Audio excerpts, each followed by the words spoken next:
Let's talk about the dark night of the soul. My name is Trish. I'm a trauma-informed life coach, and I help people remember who the fuck they are. Dark night of the soul, also referred to as depression if you went to a doctor. Dark night of the soul is very lucrative for the pharmaceutical companies.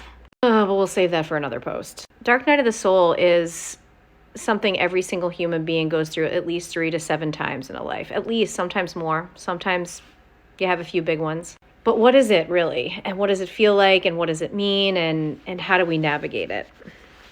I've said many times as a life coach, if I was going to specialize, if I was forced to specialize in like very specific things, I would specialize in transitions of life and dark nights of the soul. It's a fascinating transformational process. And it's super uncomfortable and it feels like hell. And I feel like the reason it's so difficult to navigate is because people don't know how to associate the discomfort with something more meaningful than I'm depressed and a piece of shit. So the dark night of the soul is a state of becoming. It's a transformation. It's a metamorphosis. It's like when you're shedding skin and you go through this vulnerable phase before your new skin has formed. Typically, dark nights of the soul often look like midlife crisis or a job loss or a death or a relationship ending, a divorce, a huge loss of some kind. In other words, like dark nights of the soul are not something that people look forward to experiencing. They're often unpredictable. They come out of nowhere. And I guess one of the ways to describe it emotionally is very dark, very overwhelming, very dense and uncomfortable.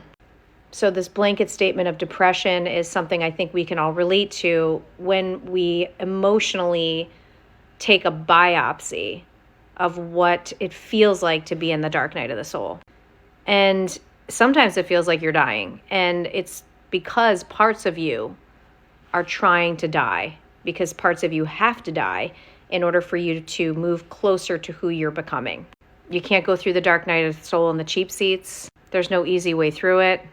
And I think it would be so much easier to navigate this experience that every human being goes through if we had better language and more meaning assigned to it. I also think we could expedite it a little bit. So what's the simplest way to explain the dark night of the soul? The dark night of the soul is when you're stuck between the place of not being able to go back to who you were, right? The version of yourself that you can relate to the most, but you haven't yet adopted an updated, more relevant identity just yet. In other words, you're kind of stuck between two places. Catholic people, this will sound like purgatory, where you're not on earth anymore, but you're not in heaven. You're in like the waiting room. And it's really, really tricky because it goes up against the ego's greatest need, which is certainty.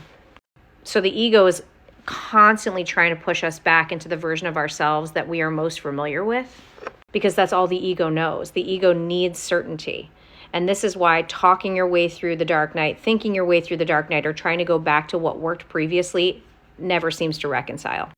So during the dark night of the soul, when we're in that metamorphosis, when we're in that middle phase, two things are typically happening. It's like we are growing and healing simultaneously. And we're growing and healing simultaneously, which truthfully, my sweet dear friends, is very much like if you've ever got food poisoning and it's coming out both ends.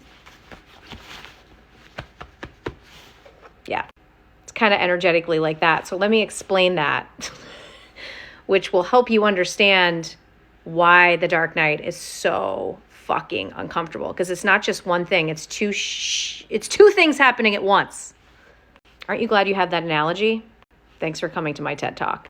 So one part of the discomfort is that you are reconciling old trauma.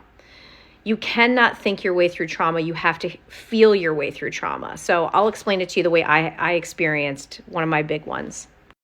When my business collapsed in 2016, it was just a fucking business. Like, it's not normal to be that depressed when your business collapses.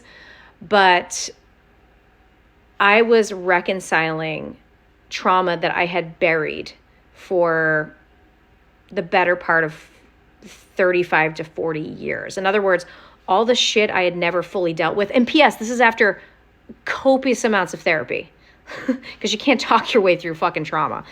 You can only feel your way through it. It started to all come up. It was like everything I'd repressed, everything I had run from, everything, every bit of shame, all the fucking shit from my childhood, everything started to come up at once. It was like a zit that finally came to a head. So that's the first part of the discomfort, is that old shit that's starting to come up through your nervous system. You cannot think your way through trauma. You have to feel it, and you can't heal it unless you feel it. So that's the first part of it. Incredibly uncomfortable. Ugh, the worst. Imagine every single unfelt emotion you've had coming up at the same time. So that's fun. The other part of the dark night that is especially uncomfortable is that you are growing at the same time. Now, I'm a life coach. I play offense and defense with people all the time. I work people through dark nights of the soul at the same time. Healing trauma is a bitch. If you've ever been to one of my breathwork classes, it often sounds like an exorcism. Let me tell you something right now. Trauma healing is easier than growing. Growth is incredibly hard and incredibly uncomfortable. So when you're in a dark night, you're also going through the growth phase of discomfort. You ever been the first day at a new job? Here's at the restaurant. And you're like, where are the spoons? And you feel like so awkward and uncomfortable. You're like, I have no idea what's happening here. Like, I don't know I'm so uncomfortable. Or you start a new relationship or any of those things, or you quit your job and you start your entrepreneurial endeavor. Like, it is so fucking scary and it's so uncertain and there's nothing solid to hold on to. So uncomfortable. So these two things are happening at the same time. Right? These two things are happening at the same time. Now, your brain cannot conceptualize this. This is so far above your brain's pay grade. And we're so uncomfortable. We want it to stop. We feel depressed. We feel lost. We feel overwhelmed. And we have no language for it. Now you do. It's called the dark night of the soul. It's an evolution. It's a transformation. And it's so hard. You're losing parts of your identity. You're losing your certainties. You can't go back through that door anymore. But the parts of you that are dying are not going to fit through the door of where you're going next. So you're getting stripped. Those of you that have been through this, the stripping process, oh, you know, everything. You can see why I like to help people through this, because I'm like, you're going to be fine. You're going to be fine. You're just going to have to shut the fuck up and look at me and trust me when I tell you what to do. And I'm going to tell you what to do if you feel like you're in a dark night of the soul. Now, whenever you're in the dark night, the ego is very active. And the ego has 4 main survival archetypes, which are going to try to assign meaning to this. And the ego is always going to try to push you back to the most familiar version of yourself. 10 out of 10 do not recommend. Do not go back to the narcissistic partner. Do not go back to the toxic job. Do not go back to the fucking shitty family dynamics without boundaries. Pause. What people typically do in the dark night is they ask, why me? How long is this going to last? I can't do this. Like, why is this happening to me? How can I make this stop? Very obvious questions to ask, but they're not going to help you get through that dark night any faster. This is where you have to rely on your soul and your spirit. It is called a dark night of the soul for a reason. Your soul is evolving. Your soul consciousness is evolving on this plane. Better questions to ask during the dark night, which will help expedite it. What is this here to teach me? What am I supposed to unlearn? What parts of myself are no longer necessary for my evolution on this planet? What do I need to face within myself? What parts of myself have I ignored and or abandoned? What roles am I playing that no longer serve me? What circumstances am I repeating that I am not getting the memo I've outgrown? This is where you're going to have to rely on things like faith and trust. I have a friend that often describes the dark night of the soul as when we let go of one trapeze bar, but we haven't quite attached to the other. There's that space in between, and it's so scary, but it's a beautiful thing. If you can ask yourself some of the questions I just talked to you about during a time like this, you meditate, you journal, you lean in towards your uncomfortable feelings, you know that growth is going to be uncomfortable, and you know that healing is hard. You'll come out of that so beautifully on the other side. And you're going to see a version of yourself you've never seen before. It's pretty beautiful. It's hard, but it's great.